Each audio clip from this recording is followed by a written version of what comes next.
Hello दोस्तों, study 26 पर जुड़ने के लिए आप सबों का पहले धन्यवाद। और हमने जो पहले बातें की थी कि हड़प्पा से पहले कि उसके उद्भव के बारे में हमने बताया आपको, उसके विस्तार के बारे में सारी चर्चाएं हो चुकी थी। और अब जो टॉपिक था कि हड़प्पा टॉपिक में ही हम लोग को देखना है कि हड़प्पा सभ्यता जो हम लोग पढ़ेंगे तो उसमें सबसे पहले हम लोग को देखना है कि हड़प्पा सभ्यता का जो कुछ इतिहासकार मानते हैं कि हड़प्पा सभ्यता का विकास जो हुआ है वो हड़प्पा के पहले जो भारतीय क्षेत्र में जिस सभ्यता का विकास हुआ था या जो क्षेत्र उस समय थे उसी से हड़प्पा सभ्यता का विकास हुआ। यानी हड़प्पा वाले ही क्षेत्र में कुछ ऐसे क्षेत्र थे जिनका विकास हो चुका था पहले, और वो ग्रामीण हड़प्पा कहिए तो एक तरह से कि विकसित हड़प्पा सभ्यता से पहले के जो एरियाज थे वहीं से हड़प्पा सभ्यता का विकास हुआ है। ये कुछ इतिहासकार मानते हैं और इससे संबंधित कुछ बातें भी है, फैक्ट भी है। यानी समझने का सीधा सीधा मतलब यही है कि आज भी आप देखते हैं कि जो शहरों का विकास होता है ना वो पहले गांव ही रहता है, तो गांव से ही शहर बनते हैं। तो ठीक वैसे ही हड़प्पा भी पहले कहीं ना कहीं गांव ही रहा होगा।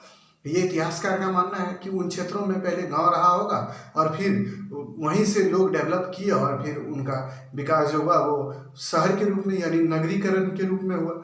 तो हड़प्पा के बारे में आपको पता है कि हड़प्पा सभ्यता या सिंधु घाटी सभ्यता जो है ये पहली नगरीकरण व्यवस्था जो है भारत में नगरीकरण सभ्यता थी, नगरीय सभ्यता थी और पूर्ण विकसित सभ्यता थी, जिसकी चर्चा हमने पहले भी कर दी है।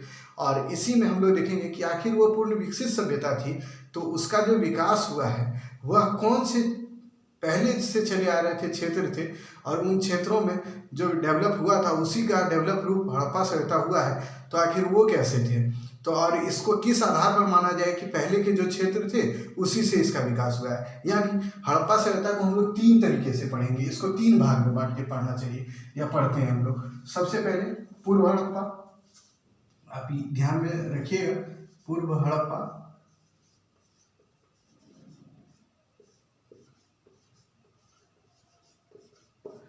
इसमें हम लोग पूर्व हड़प्पा सभ्यता से संबंधित चीज को पढ़ेंगे। दूसरा में हम लोग पढ़ेंगे इसमें परिपक्व हड़प्पा,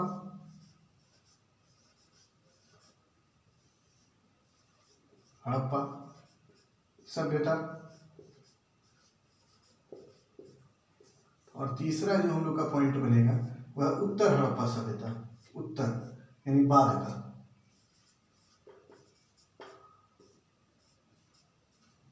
तो देखिए सबसे पहले हम लोग को समझना ये है कि पूर्व हड़प्पा यानी हड़प्पा से पहले का, तो उसको जो हम लोग पढ़ेंगे उसके भी कुछ क्षेत्र हैं, वहाँ से भी कुछ प्रमाण मिले तो उसको हम लोग देख लेंगे। फिर परिपक्व हड़प्पा जिसको मैच्योर हड़प्पन पीरियड बोलते हैं हम लोग, जहाँ पे सारी नगरीय व्यवस्थाएं शुरू हो गई, तो उसके बारे में हम लोग पढ़ेंगे। और जहाँ तक आप जब हड़प्पा का पतन हम लोग पढ़ेंगे तो वहाँ देखेंगे कि उस समय क्या था कि पतन के समय कि कुछ एरिया जो ऐसे थे, जैसे हड़प्पा के बारे में बोला जाता है, मोहनजोदड़ो के बारे में बोला जाता है कि वहाँ बाढ़ आए होंगे जिससे उसका पतन हुआ होगा। तो पतन के बाद जो उभरी होगी क्षेत्र या उस क्षेत्र में जो भी सभ्यता उभर के आई होगी या कुछ क्षेत्र रहे होंगे उस समय के, तो उसको उत्तर हड़प्पा सभ्यता के रूप में हम लोग पढ़ेंगे। तो इसका कालखंड भी है कि कब से कब तक कि पूर्व हड़प्पा सभ्यता माना जाए, फिर परिपक्व माना जाए और कब उत्तर हड़प्पा सभ्यता माना जाए। तो इसमें मोटा मोटी एक, और फिर सबके कालखंड पे भी हम लोग बात करेंगे कि आखिर कहाँ पे ऑथेंटिक कालखंड माना गया है, तो उसकी अलग अलग जब हम फेज पढ़ेंगे तो अलग अलग उसका चर्चा भी कर देंगे। तो सबसे पहले इसका देख लीजिए, पूर्व हड़प्पा जिसकी चर्चा आज हम लोग करेंगे, तो इसका कालखंड माना जाता है कि लगभग, आप इसको याद रखिएगा कि लगभग 3300 BC से, लगभग 3500 BC से 2600 BC या 2500 BC तक ये कालखंड इसका माना जाता है, इसका कालखंड है।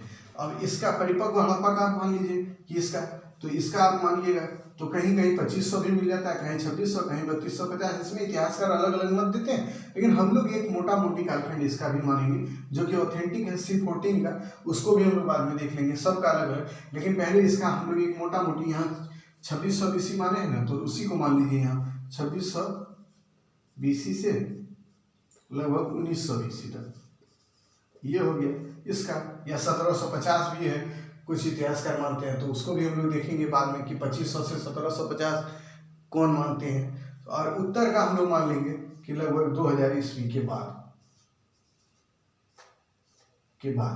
तो इसको हम लोग देखेंगे। तो इन तीनों को अलग अलग फेज में हम लोग पढ़ेंगे। तो इसी फेज में हड़प्पा सभ्यता के ही क्रम में सबसे पहले हम लोग पढ़ना है हम लोगों को पूर्व हड़प्पा सभ्यता, यानी ये जो पीरियड था ये ग्रामीण पीरियड था, और ये फिर नगरीय, और फिर ये ग्रामीण। तो तीनों ही पीरियड अपने आप में अलग अलग सभ्यता दौर के बारे में बताएगा, और तीनों की अलग अलग महत्व भी हैं। तो हम लोग कभी जब हम लोग हड़प्पा पढ़ते हैं या सिंधु घाटी सभ्यता पढ़ते हैं तो इसे स्किप कर देते हैं, इसको भी स्किप कर देते हैं, और बस इसी को पढ़ लेते हैं। तो वैसा नहीं है, हम लोग को पढ़ना जब भी है क्रम से पढ़ना और समझते हुए, बातों को सारा रिलेट करते हुए समझते हुए पढ़ना है। तो सबसे पहले हम लोग पूर्व हड़प्पा की बातें करेंगे, और एक लेक्चर हमको आज का जो है ये इसी पे होगा, फिर अगले पे और फिर अगले पे। तो चलिए हम लोग सबसे पहले अब इसी पे बात कर लेते हैं। बहुत बड़ा नहीं होगा, लेकिन बस उसमें समझने के लिए हम लोग को पहले की जानकारी सारी बातें होनी ही चाहिए। तो उस पर हम लोग आज चर्चा कर लेते हैं। तो सबसे पहले पूर्व हड़प्पा सभ्यता के कुछ स्थल हैं, उसको हम लोग देख लेंगे कि वहाँ से क्या प्रमाण मिले हैं, और बस उसका कालखंड तो हम बता ही दिए, कालखंड को देख लेना है, बाकी वो खत्म हो जाएगा, और फिर हम लोग मैच्योर एज में आ जाएंगे। तो पूर्व हड़प्पा सभ्यता आज का ये नया टॉपिक हम लोग का होगा, हड़प्पा सभ्यता। ये हम लोग का नया टॉपिक है, और इसका अगर कालखंड आप लोग लिखना चाहते हैं तो उसको भी लिख लें। लगभग 3500 या 3200 भी बुक में मिला है, या बुक में है इसका प्रमाण कि 3200 भी माना गया है से 2600 BC तक, और 3500 भी आप रखिएगा तो कोई दिक्कत नहीं है, 3500 भी आप लिख सकते हैं। तो देखिए पहले इसका उभरना कैसे हुआ। तो देखिए सबसे पहले नियोलिथिक पीरियड हम लोग पढ़े। तो नियोलिथिक पीरियड हम लोग जब पढ़े तो उसमें हम लोग देखिए लगभग 5000 BC से लेके 3500 या 3000 BC तक का काल जो है नियोलिथिक। तो नियोलिथिक के बाद भारतीय क्षेत्र में फिर क्या उभरा, इसको हम लोग को समझना है। तो उसके बाद जो उभरा उसी को बोला जाता है पूर्व हड़प्पा, यानी हड़प्पा से पहले का। क्योंकि उस बीच में आप देखिएगा, अगर मान लीजिए 3500 अगर खत्म हो गया नियोलिथिक, और कुछ साइट है जहाँ पे 1000 BC तक भी मिलते हैं, लेकिन ये 3500 में खत्म हो गया, तो उसके बाद का 1000 का कालखंड यानी 2500 में हड़प्पा का भी मैच्योर फेज यहीं से शुरू हो जाता है। तो इससे इस बीच में जो 1000 BC का जो समय है, तो ये क्या रहा, इसके बारे में भी हम लोग को जानना चाहिए, और वही कहानी हम लोग इसमें देखेंगे पूर्व हड़प्पा सभ्यता में, कि आखिर ये जो 1000 के लगभग का जो पीरियड है इस समय क्या हुआ भारत में। तो इसको हम लोग आज देख लेते हैं। तो इसके ही बारे में, इसी को बोला जाता है पूर्व हड़प्पा सभ्यता, यानी हड़प्पा से पहले के दौर को हम लोग पढ़ेंगे। तो चलिए अब हम बातों को समझा चुके हैं, तो सबसे पहले हम लोग देख लेते हैं इसके कालखंड को। हम लोग देख लिए 3200 से 2600 BC भी मान सकते हैं, या 3500 से 2600 BC, यही है इसका कालखंड। दोनों ही आप ध्यान में रख लीजिएगा, यानी नियोलिथिक के बाद के पीरियड को पूर्व हड़प्पा सभ्यता, और हड़प्पा से पहले के पीरियड को, यही दोनों आपको ध्यान में रखना। बाकी पीरियड नहीं भी याद रखिएगा तो कोई दिक्कत नहीं है, देख लीजिएगा, हो गया।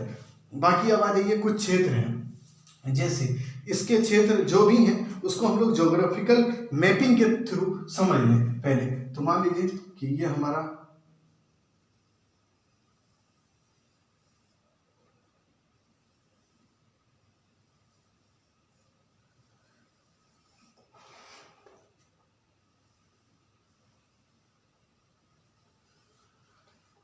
ये इंडिया के खाका हम तैयार किए हैं। इसे हो सकता है कि खाका आपको सही भी नहीं लगे, लेकिन आप इसे देख लीजिए कि बस एक समझने के लिए हमने इसको बना दिया है। तो देखिएगा सिंधु नदी जो है यहाँ से तिब्बत से निकलती है, तो ये निकल के ऐसे चली जाती है, और ये अरब सागर में जाके गिर जाती है। ये पाकिस्तान, भारत पाकिस्तान होते हुए अरब सागर में। तो इसी क्षेत्र में कुछ एरियाज हैं जिसको हम लोग देख लेते हैं। बस एक नोट डाउन दिमाग में रखेंगे कि सिंधु के बगल में कौन कौन से क्षेत्र हैं यहाँ पे।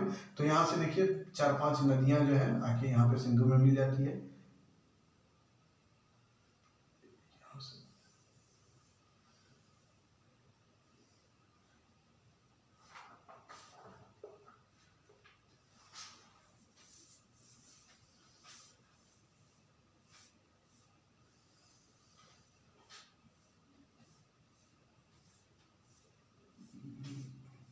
ये यहाँ ऐसे, तो इसको लिख दें सतलज, उसके बाद व्यास, रावी, चिनाब, झेलम, सिंधु, ये पांचों नदियां हैं। सिंधु की सहायक नदियां हैं ये सब, जो कि आके यहाँ पे मिल जाती है। तो इसको हम ज्योग्राफी में जब बताएंगे तो उसमें बताएंगे। तो इन्हीं क्षेत्रों में कुछ एरियाज है जहाँ से हम लोग को, सबसे पहले तो यहाँ देखिए एक आमरी है, जो कि सिंधु नदी के दाहिने छोर पर पाकिस्तान प्रांत में पड़ता है आमरी। इसको आप लिख लें, आमरी एक जगह है। तो यहाँ से संबंधित कुछ प्रमाण मिले हैं, उसको भी हम लोग देखें। आमरी जो है यहाँ से, अब आप हम एक एक पॉइंट, ये जो मैप है इसके थ्रू ही हम आपको बताते चलेंगे कि आखिर कौन से स्थल है जहाँ से कुछ प्रमाण मिले हैं। तो इस मैप में ही हम लिखते जाएंगे और उसी के आधार पर आप भी उसको नोट डाउन कीजिएगा, क्योंकि मैप आपके पास होना चाहिए। दिमाग में आपका मैप होगा तो सवाल जो भी होगा, लेकिन आपके दिमाग में वो क्लिक करते रहेगा। और इसीलिए मैप को समझना बड़ा ही जरूरी है इतिहास में खास करके। तो आमरी हम लोग पहले पॉइंट ही बना लें, आमरी। तो यहाँ से सबसे पहले देखिए, ये पूर्व हड़प्पा कालीन स्थल है। तो यहाँ से एक पॉइंट लिख लें कि आमरी से क्या मिला है, तो राइनो की हड्डी या गेंडे की हड्डी का प्रमाण, इसी को बोले जाते हैं गेंडा। तो गेंडे की हड्डी का प्रमाण,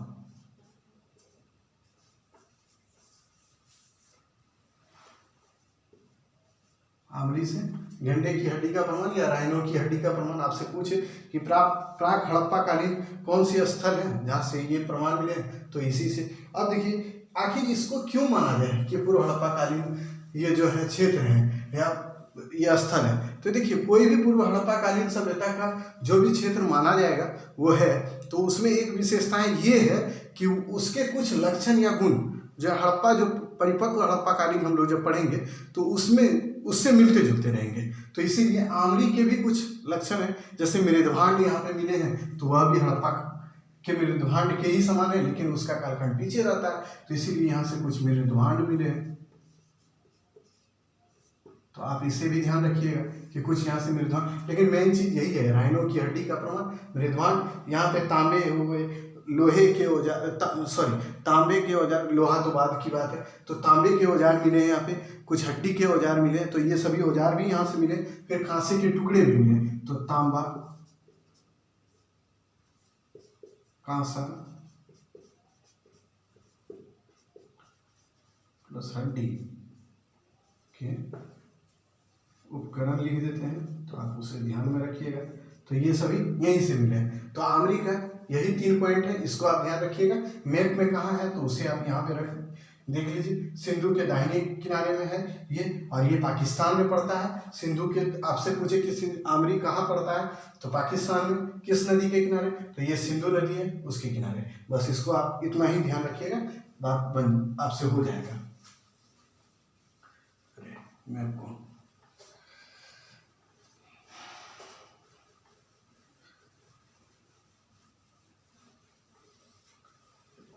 फिर से हमको बनाना पड़ेगा, क्योंकि हमें इसको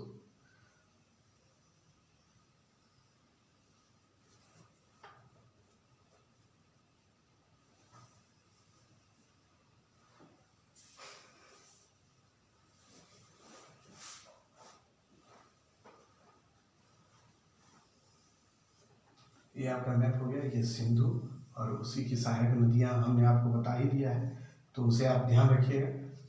और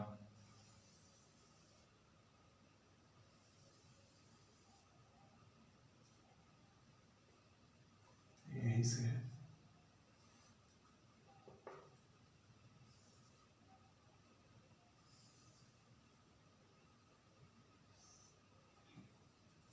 चलिए। तो अब आ जाते हैं हम सिंधु नदी, इसको हम लिख देते हैं। पिछले वीडियो में हमने लिख दिया है पीछे, तो उसको आप ध्यान रखिएगा। तो सिंधु नदी ये है। तो अब देखिए दूसरा स्थल क्या है जो इससे संबंधित है, तो उसमें कोट दीजिए आखिर कहाँ पड़ता है, तो इसको हम लोग देख लें। तो ये पाकिस्तान में ही पड़ता है, और सिंधु के बस इधर आमरी था, ये हमने बताया था आपको, आमरी। और ये देखिए यहाँ पे कोट दीजिए, यह भी आपको लगता होगा कोट दीजी तो हमने पढ़ा है हड़प्पा सभ्यता में, ये भी पूर्व हड़प्पा कालीन ही स्थल है। बाद में मैच्योर हड़प्पा पीरियड में भी इसको हम लोग पढ़ते हैं, लेकिन ये पूर्व हड़प्पा कालीन स्थल भी है, इसीलिए इसको भी आप ध्यान रखिएगा। अब यहाँ से आखिर कौन कौन से प्रमाण मिले हैं तो उसको हम लोग देखें। यहाँ से पत्थर के और कुछ औजार मिले हैं। फिर देखिए यहाँ से एक मृदभांड मिला है, तो मृदभांड की विशेषता ये है कि हड़प्पा कालीन जो मृदभांड थे उससे मिलते जुलते इसके मृदभांड थे। उसके अलावा उस पर पीपल के पत्ते का भी छाप बना हुआ था। और ये हाँ, और एक सींग वाले देवता जो आप देखिएगा बहुत महत्व वहाँ पे रखता है। जब धार्मिक स्थिति हम हड़प्पा की पढ़ाएंगे तो वहाँ पे देखिए एक सींग वाले देवता की महत्व वहाँ पे बहुत ज़्यादा बढ़ जाती है। तो यहाँ भी एक सींग वाले देवता या सींग वाले देवता का भी प्रमाण मिला है। तो यही 3 पॉइंट है इसमें, कोट दीजिए में आप लिख लें।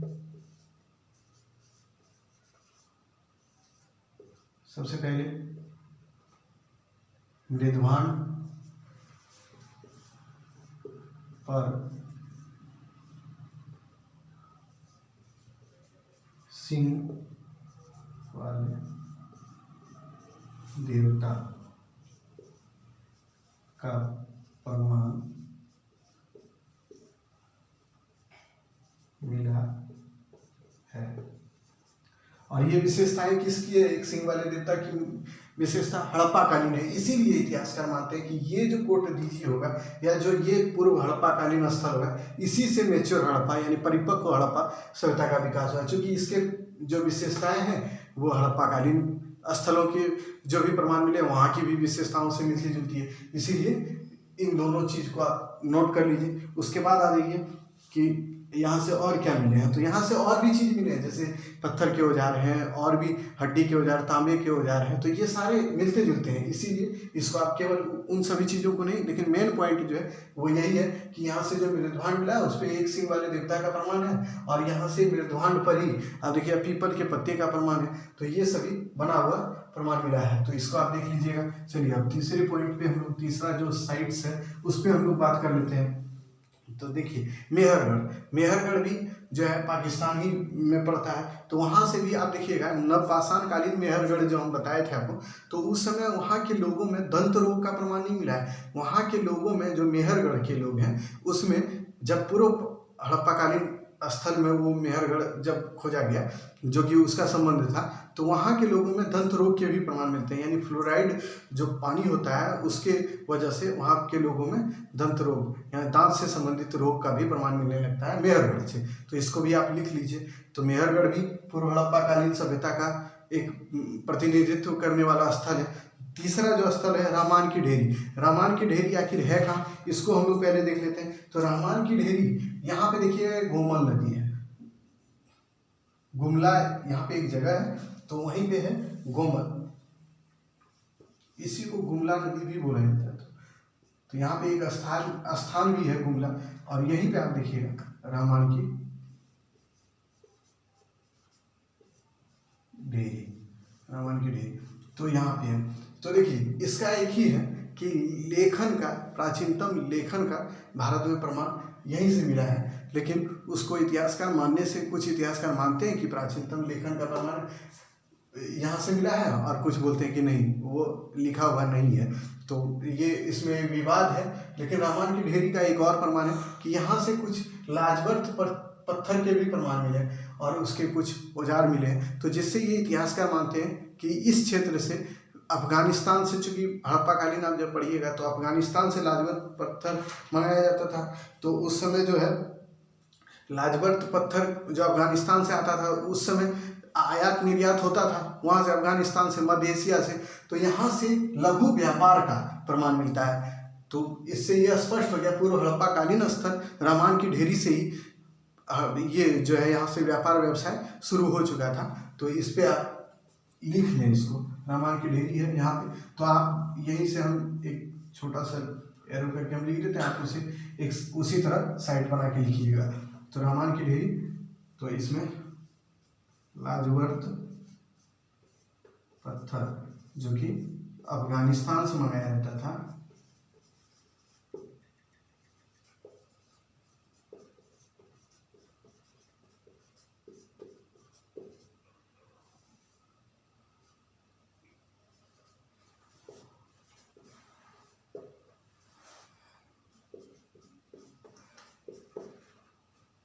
का प्रमाण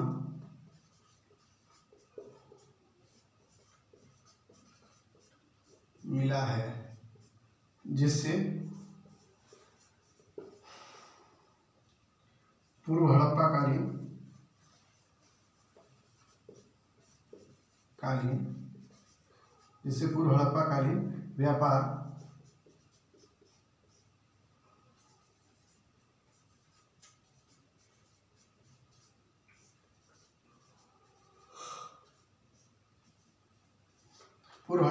व्यापार की जानकारी मिलती है। इसको आप लिख लें या स्क्रीनशॉट ले लें कि लाजवर्त पत्थर यहाँ रहमान की ढेरी से प्रमाण इसका मिला है, जो कि अफगानिस्तान से आता था। चूंकि हड़प्पा कालीन जब हम पढ़ेंगे तो अफगानिस्तान से लाजवर्त पत्थर मांगा जाता था, जिससे यह स्पष्ट हो जाता है जब यहाँ था नहीं तो कहीं से आता था, तो इसका स्पष्ट है कि वो व्यापार के ही माध्यम से आता होगा। और इससे यह स्पष्ट है कि व्यापार व्यवसाय पहले से भी चले आ रहा था, जो कि रहमान की ढेरी ये लघु व्यापार के बारे में हम लोग को जानकारी देता है। तो इसको आप नोट कर लें, ये बहुत महत्वपूर्ण ये क्षेत्र है। और यहाँ से एक और प्रमाण आप लिखिएगा कि हड़प्पा कालीन जो स्थल थे उसमें घेरेबंदी का प्रमाण मिलता है। जैसे कि उसमें आप देखिएगा कालीबंगा से घेरने का प्रमाण मिलता था कि वो अपने दुर्ग को घेर के रखते थे।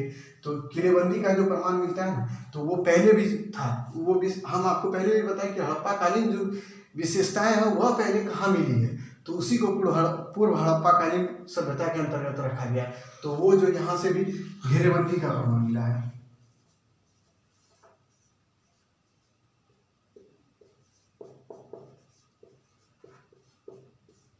यहाँ से मिला है। तो अब देखिए, अब ये चीज आप मोटा मोटी आपको रहमान की ढेरी के बारे में हमने बता दिया कि ये है। अब आ जाएगी तीसरा साइट, और इसका लोकेशन यही है, बुबला के जस्ट बगल में है, तो इसका भी आप ध्यान रखिएगा। तो चलिए अब तीसरा साइट पे हम लोग आ जाते हैं, और इसको अब छोटा कर भी लिख देंगे, चलिए फिर दूसरे साइट्स के बारे में हम लोग बातें कर पाए।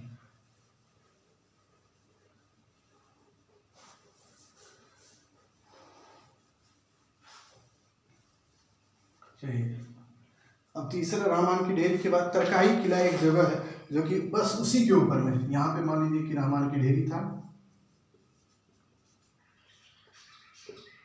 ढेरी, और यहीं पे एक तरकाई किला।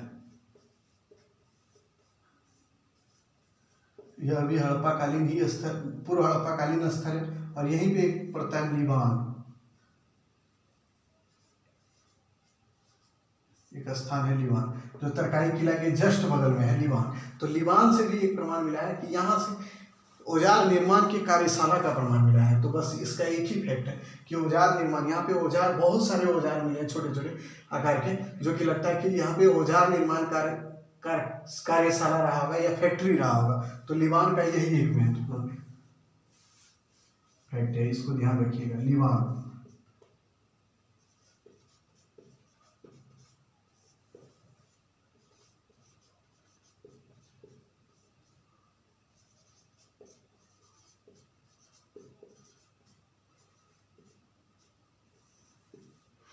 औजार निर्माण का कार्यशाला रहा होगा, यही इसका फैक्ट है। और ये फैक्ट्री के रूप में यहाँ से मिला है। तो लीवान का यही महत्व है, इसको आप लिख लें। उसके बाद आ जाइए कि लीवान के बाद एक दो और स्थल है, बस उसको जान लें। कुल्ली, एक स्थल पड़ता है कुल्ली, और दूसरा है नाल। कुल्ली, नाल, ये सब। आमरी भी है, हमने बताया है कि आमरी, कुल्ली, नाल, मेही, निंदोबाड़ी, मेही भी है एक स्थल, वहाँ से। मेही के बारे में आप लिखिएगा, मेही, ये जो स्थल है, यहाँ से कब्र में सबको जो दफनाया गया उसके साथ ताम्र दर्पण के प्रमाण मिले हैं। तो सब के साथ ताम्र दर्पण का प्रमाण,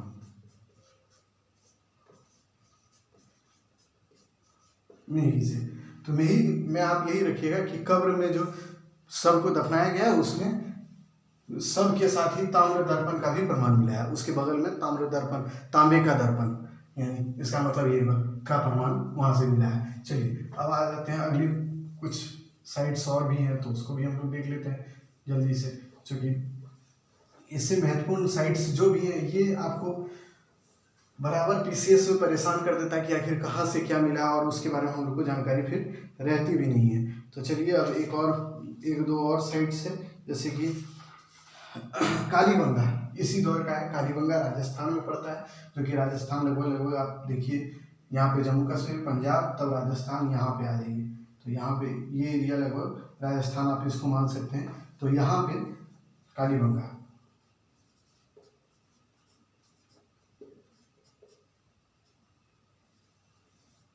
इसका अर्थ ही होता है काले रंग की चूड़ी। ये हम बाद में बताएंगे, हड़प्पा सभ्यता जब पढ़ाएंगे तो वहाँ की कालीबंगा का जब हम पढ़ाएंगे तब। तो यहाँ से एक प्रमाण आपको याद रखना है कि कालीबंगा से आखिर मिला क्या है।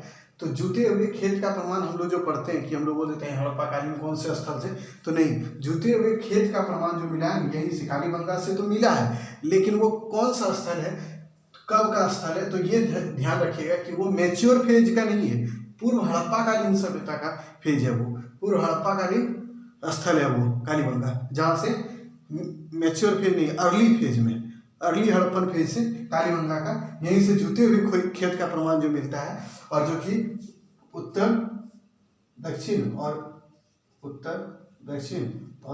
पूर्व पश्चिम ये इसी तरह से, यानी इस प्रकार से। तो ये भी आप याद रखिए, उत्तर दक्षिण पूर्व पश्चिम हल चलाए जाने का प्रमाण, यानी हल से जुते हुए खेत का प्रमाण कहाँ से मिला, कालीबंगा से, और ये पूर्व हड़प्पा कालीन स्थल है। तो कालीबंगा का फटाक से आप लिख लीजिए यहाँ पे जुते हुए खेत का प्रमाण, और जो कि राजस्थान में है, आप इसे भी ध्यान रखिएगा, राजस्थान में है। और यहाँ से क्या मिला है,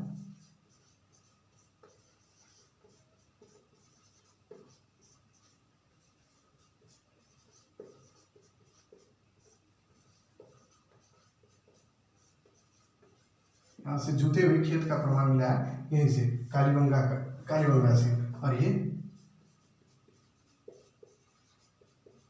राजस्थान में पड़ता है, तो यहाँ से मिला है। चलिए अब इसके बाद हम लोग एक और साइट्स अगर है तो देख लेते हैं, या फिर हरियाणा में भी कुछ साइट्स हैं, जो कि आप देखिएगा कि यहाँ पे दिल्ली है, तो यहीं के जस्ट ऊपर में हरियाणा पड़ता है। तो यहाँ से देखिएगा राखीगढ़ी है, राखीगढ़ी के अलावे है कुनाल है, बनावली है, तो ये हरियाणा के साइड्स हैं। तो यहाँ से भी कुछ कुछ प्रमाण मिले, जैसे कुनाल से ही आप ध्यान रखिएगा, कुनाल एक जगह है, तो वहाँ से एक प्रमाण यही मिला है कि 2 हल्के चांदी के मुकुट मिले और सोने के आभूषण भी मिले, तो ये हरियाणा में पड़ता है। तो कुनाल का भी आप लिख लें। अब हमको लग रहा है कि आप इसको लिख चुके होंगे, तो हम इसको मिटा देते हैं, क्योंकि यहाँ पे लिखने में थोड़ा दिक्कत हो रहा है।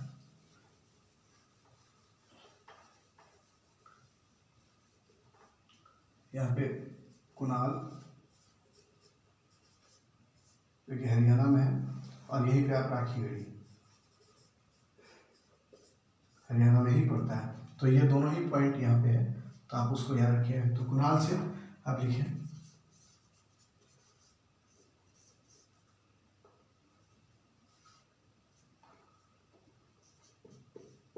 2 के मुकुट तथा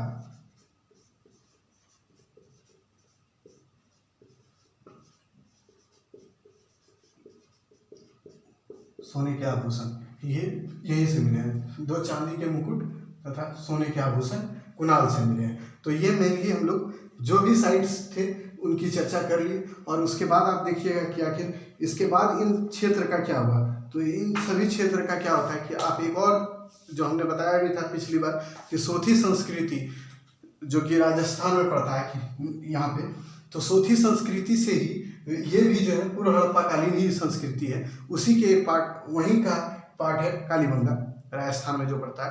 तो ये सभी उसी के पार्ट हैं। तो सोथी संस्कृति को उद्घटित मतलब प्रकाश में लाने का काम कौन किया, इसके ऊपर जो सबसे ज़्यादा काम किए हैं वो अमलानंद घोष। और अमलानंद घोष का ही मानना है कि भाई सोथी संस्कृति जो भारतीय क्षेत्र में विकसित हुआ था उसी से हड़प्पा सभ्यता का विकास हुआ है। तो उसको आप याद रखिएगा, क्योंकि वो राजस्थान के क्षेत्र का है, तो इस पे एकदम विशेष ध्यान रखिएगा कि सोथी संस्कृति से हड़प्पा के उद्भव के बारे में कौन बोलते हैं, तो वो है अमलानंद घोष। और वो पूर्व हड़प्पा कालीन स्थल है या क्षेत्र है या संस्कृति है, उसको तीनों ही बात एक ही है और उसको समझ लें बस। तो ये हो गया पूर्व हड़प्पाकालीन जितने भी स्थल थे उससे प्रमाण जो मिले। और देखिए इससे इसको पढ़ना इसलिए भी जरूरी था क्योंकि हड़प्पा को समझने के लिए, यानी किसी भी बिल्डिंग को समझने से पहले उसके धरातल को समझना बहुत ही आवश्यक होता है। ठीक उसी प्रकार हड़प्पा को समझने से पहले, उससे पहले जो वहाँ पे क्षेत्र थे उसमें कौन कौन सी चीज़ें थी उसके बारे में जानना बहुत आवश्यक था। इसीलिए हमने इसके बारे में बताया आपको, और हमने कोशिश की कि आपको समझ में भी आया होगा कि वो ग्रामीण संस्कृति से फिर शहरी संस्कृति की तरफ जो गया, उसका विकास हुआ है, तो उसके बारे में समझने से पहले उसके ग्रामीण परिवेश को हम लोग समझे और वहाँ की क्या विशेषताएं थी जिसके कारण इसको पूर्व हड़प्पाकालीन सभ्यता से रिलेट किया गया और इसको पूर्व हड़प्पाकालीन स्थल मान लिया गया और इन क्षेत्रों को ही माना गया कि आखिर यहीं से उद्भव हुआ होगा। और ये ज़्यादा ही प्रमाणिक लगता भी है कि यहीं से शायद हुआ होगा। खैर ये बातें तो आगे रिसर्च के बाद समझ में आएगी कि आखिर क्या था। तो इतना जो हम लोग के पास था ये सफिशिएंट है इससे संबंधित। और एक बार मैप के थ्रू आप समझ लें, जो जो क्षेत्र हमने बता दिया था उसको आप याद रखिएगा और मैप को एक बार बना लीजिएगा, तो सारी बातें कंसेप्ट के साथ साथ फैक्ट के साथ साथ वो आपके दिमाग में रहेगी और सारी चीज़ आप समझ भी जाइएगा। तो चलिए अब अगले वीडियो में हम बात करेंगे कि हड़प्पा सभ्यता में हमने उसके उद्भव और विस्तार की चर्चा कर ली है, तो उसके टाउन प्लानिंग के बारे में हम बात करेंगे कि आखिर वो जो बनाए जाते थे वो कैसे बनाए जाते थे, उसकी क्या क्या व्यवस्थाएं थी, उसकी सड़कें कैसी थी, नाली कैसे थे वहाँ पे, और कूड़ेदान की व्यवस्था, स्वच्छता का क्या ध्यान रखा जाता था, और आज हम लोग क्या देखेंगे कि आज आखिर कैसे हैं हम लोग, फिर वहाँ पे शौचालय था या नहीं, और आज की स्थिति भी हम लोग अपने आकलन खुद से भी कर लेंगे कि आखिर उस समय क्या था और अब क्या है, और सारी बातें जो कि भवन के निर्माण की जो किस प्रकार से उसका निर्माण किया जाता था उन सभी बातों पर चर्चा हम करेंगे। तो यानी टाउन प्लानिंग पे चर्चा अब होगी अगले क्लास में, और उसके बाद हम लोग फिर उसमें क्रम वाइज हम लोग फिर हड़प्पा सभ्यता के और भी क्षेत्र पर चर्चा करते चलेंगे। तो लेकिन पहले हम लोग अब नगर व्यवस्था उसकी जो थी, टाउन प्लानिंग क्या थी उसकी, उस पर हम लोग चर्चा करेंगे। तब तक के लिए धन्यवाद और अगले वीडियो में फिर आपसे मिलते हैं।